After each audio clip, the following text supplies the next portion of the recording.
Hi. நம்ம இப்போது சாம்பார் செய்ய போகிறோம். அதுக்கு வந்து பருப்பு முதல்ல வேக வச்சுக்கலாம். அதுக்காக நான் 1 1/2 கிளாஸ் இது போட்டிருக்கேன் பருப்பு. அதுக்கு வந்து ஒரு 2 கிளாஸ் தண்ணி வச்சுக்கலாம். அதுக்கப்புறம் மஞ்சத்தூள் கொஞ்சம் போட்டுக்கலாம். ஒரு 1/4 ஸ்பூன் மஞ்சத்தூள்,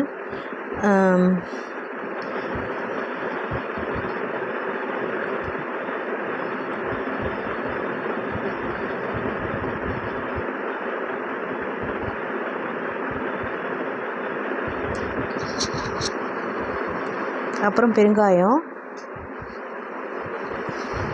நெக்ஸ்ட்டு வந்து தக்காளி 2 கட் பண்ணி வச்சுருக்கேன். அப்புறம் குக்கரை மூடிக்கலாம். குக்கரை மூடி ஸ்டவ்வில் வச்சுட்டு அதுக்கப்புறம் நான் 6 விசில் வச்சுக்கலாம். 6 விசில்.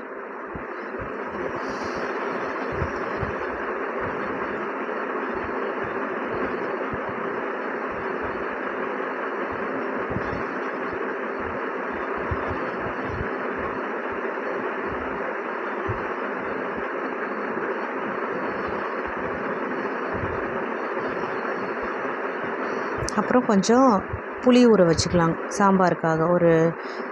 ஒரு லெமன் சைஸ் புளி ஊற வச்சுட்டு, ஏன்னா தக்காளி நம்ம 2 தான் போட்டிருக்கோம். நெக்ஸ்ட்டு வந்து உருளைக்கிழங்கு செய்ய போகிறோம். அதுக்கு வந்து உருளைக்கிழங்கு ஸ்லைஸாக பண்ணிவிட்டு, கொஞ்சம் பூண்டு, அப்புறம் கருவேப்பிலை, அதுக்கப்புறம் கொஞ்சம் மிளகாத்தூள், நம்ம வீட்டில் அரைக்கிற மிளகாத்தூள் போட்டுட்டு நல்லா மிக்ஸ் பண்ணிவிட்டு கொஞ்சம் அப்படியே வச்சிடலாம். ஆனால் உப்பு மட்டும் இப்போ போடக்கூடாது. உப்பு போட்டால் கொஞ்சம் தண்ணி விட்டுரும் அதில். அதனால் உப்பு போடக்கூடாது. நம்ம செய்யும்போது அப்போ டாஸ் பண்ணும்போது இது போட்டுக்கலாம்.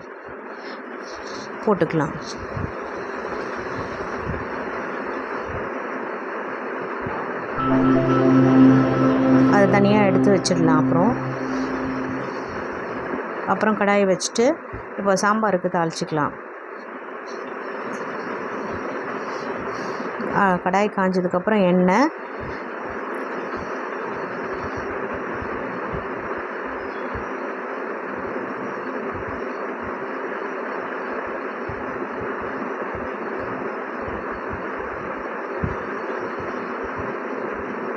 எண்ணெய் நல்லா காஞ்சதுக்கப்புறம் கடுகும் சீரகமும் போட்டுக்கலாம்.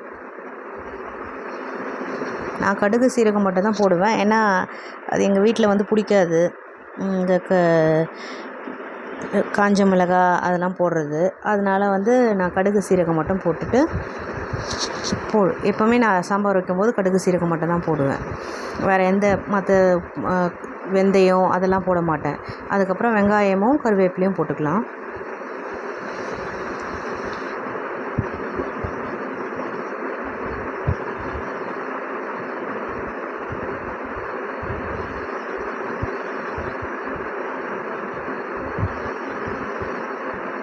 நல்லா வதக்கிக்கலாம் அதை ஃபஸ்ட்டு.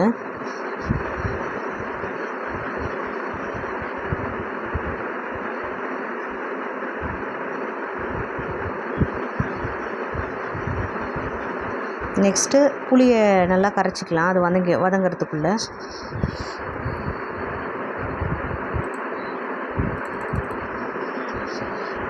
நல்லா கரைச்சி வடிகட்டி வச்சுக்கலாம். தனியாக வச்சுக்கலாம். அது இப்போ ஊற்றக்கூடாது. இப்போ வெண்டைக்காய் சாம்பார் தான் வைக்க போகிறேன். அதனால் இது நல்லா வதங்கினோடனே வெண்டைக்காவை போடலாம்.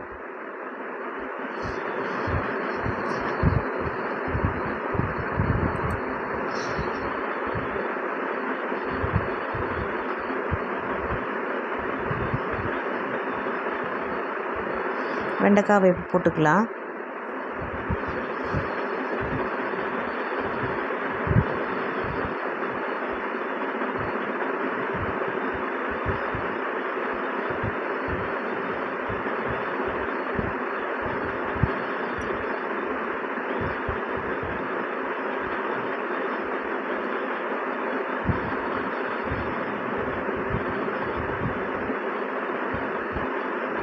நல்லா வதக்கிட்டே இருக்கலாம் கொஞ்சம். ஏன்னா அந்த வெண்டைக்காவோட குழகுழப்பு தன்மை கொஞ்சம் போகணும். இல்லைன்னா அப்படியே குழன்னு இருக்கும். அது கொஞ்சம் இப்போ புளியை விட்டுட்டு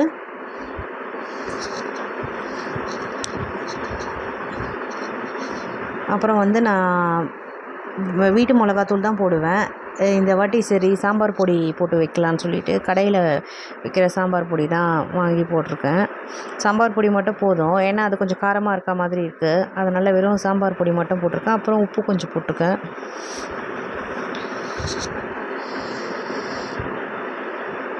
நல்லா மிக்ஸ் பண்ணி விட்டுட்டு தண்ணி வேணும்னா கொஞ்சம் ஆட் பண்ணிக்கலாம். நெக்ஸ்ட்டு வந்து பருப்பு வேக வச்சோம் இல்லையா, அது வந்து நல்லா 6 விசில் கொடுத்தோடனே நல்லா மிக்ஸ் ஆகிடும், நல்லா வெந்துடும். வெந்ததுக்கப்புறம் நல்லா மிக்ஸ் பண்ணிக்கோங்க. மத்துலாம் போட்டு கடையணுன்னு அவசியம் கிடையாது. அப்படியே இது பண்ணாலே ஸ்மாஷ் ஆகிடும் நல்லா.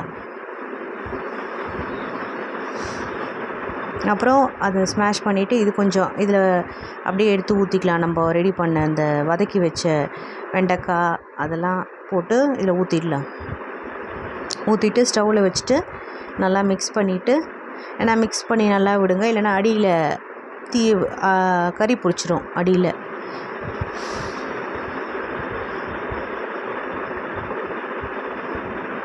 நல்லா மிக்ஸ் பண்ணிவிட்டு தண்ணி எவ்வளோ வேணுமோ உங்களுக்கு ஏற்ற மாதிரி வச்சுட்டு மூடிடலாம். இப்போ நெக்ஸ்ட்டு உருளைக்கிழங்கு செய்கிறதுக்கு கடுகு போட்டுட்டு எண்ணெய் ஊற்றி கடுகு போட்டுட்டு நம்ம மிக்ஸ் பண்ணி வச்சுருக்கோம் இல்லையா அந்த உருளைக்கிழங்கு அதுக்கப்புறம் வந்து கருவேப்பிலை பூண்டு போட்டு மிக்ஸ் பண்ணியிருக்கோம் இல்லையா, அதை எடுத்து நம்ம இதில் ஆட் பண்ணிக்கலாம்.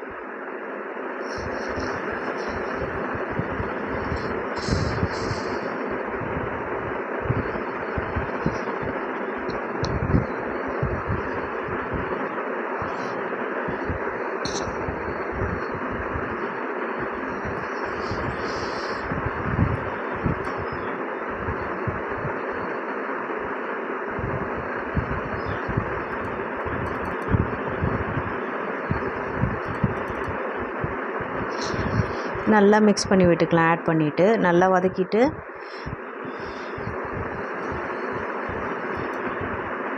உப்பு கொஞ்சம், ஏன்னா அப்போ நம்ம உப்பு போடல, அதனால் இப்போ கொஞ்சம் உப்பு போட்டுக்கலாம். உப்பு போட்டு நல்லா மிக்ஸ் பண்ணணும்.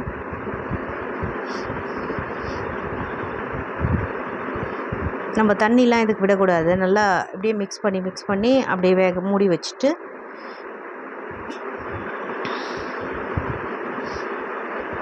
கொஞ்சம் நேரம் கழித்து திறந்து பார்க்கலாம். அதுக்குள்ளே சாம்பார் நல்லா கொதிச்சிடுச்சு. இன்னும் கொஞ்சம் நேரம் வந்தோடனேயும் மிக்ஸ் பண்ணி விட்டுட்டு, ஏன்னா அடி பிடிக்காது இருக்கிறதுக்காக மிக்ஸ் பண்ணணும். மிக்ஸ் பண்ணிவிட்டு ஆஃப் பண்ணிடலாம் ஸ்டவ்வு. சாம்பார் ரெடி ஆயிடுச்சு.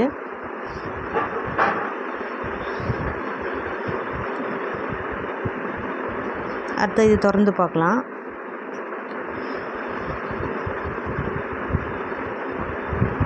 வெந்துடுச்சான்னு உருளைக்கிழங்கு நல்லா இது பண்ணி பாருங்கள். கொஞ்சம் வேகாத மாதிரி இருந்ததுன்னா இன்னும் கொஞ்சம் ஒரு 5 மினிட்ஸ் கொஞ்சம் மூடி போட்டு நல்லா வதக்கிட்டு மூடி போட்டு வைக்கலாம். வச்சுட்டு அப்புறமா பார்க்கலாம் இன்னும் கொஞ்சம் நேரம் கழிச்சு. இப்போ நல்லா வெந்துடுச்சு. ஸ்டவ் ஆஃப் பண்ணிடலாம். சாப்பாடு கொஞ்சம் நேரம் கழித்து வடிச்சிட்டு இப்போது சமையல் ரெடி.